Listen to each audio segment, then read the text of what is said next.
Banyak yang bilang, pacaran beda agama itu urusan pribadi.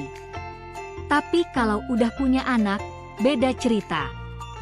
Nah, pertanyaannya sekarang, anak bakal bingung gak sih kalau orang tuanya beda agama?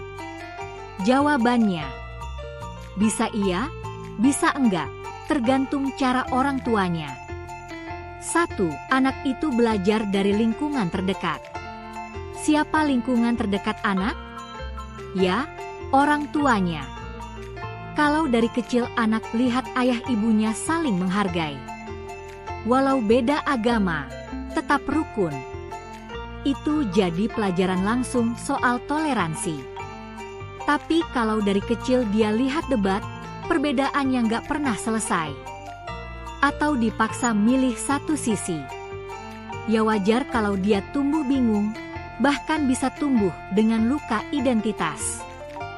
2. Saat anak bertanya, "Aku agamanya apa?" Ini momen yang sering jadi dilema. Kalau satu orang tua ngajarin agama A, yang satu ngajarin agama B, tapi gak ada kesepakatan, anak bisa tumbuh dengan kebingungan spiritual yang dalam. Solusinya, diskusin dari awal. Sebelum anak lahir, kalian harus sepakat. Anak ikut agama siapa? Gimana cara mengenalkan agama yang satunya? Apakah boleh anak belajar dua-duanya dulu? Yang penting, anak gak dibikin bingung karena kalian gak kompak. 3. Lingkungan luar juga berpengaruh. Anak juga bakal dapat pertanyaan dari temannya. Kok kamu gak puasa? Kok gak ikut misa? Loh, katanya kamu muslim, tapi ikut Natalan?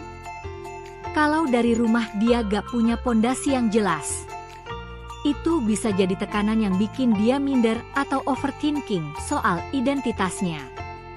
Makanya penting buat ngasih pemahaman yang kuat.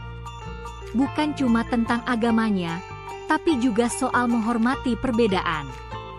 4. Kuncinya ada di kompaknya orang tua.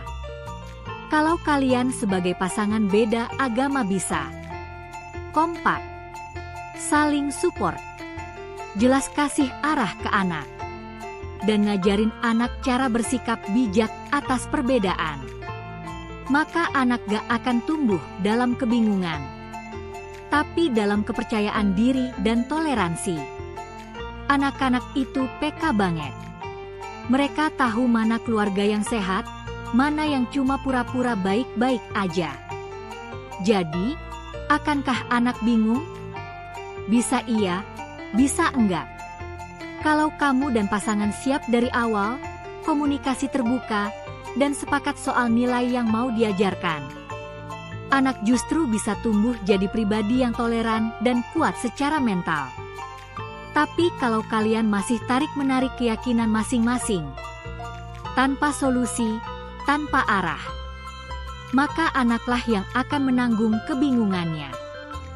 Punya pandangan soal ini? Tulis di kolom komentar ya, kita bahas bareng. Dan jangan lupa subscribe ke Solusi Hidup, buat dapetin konten real tentang cinta, keyakinan, dan hidup.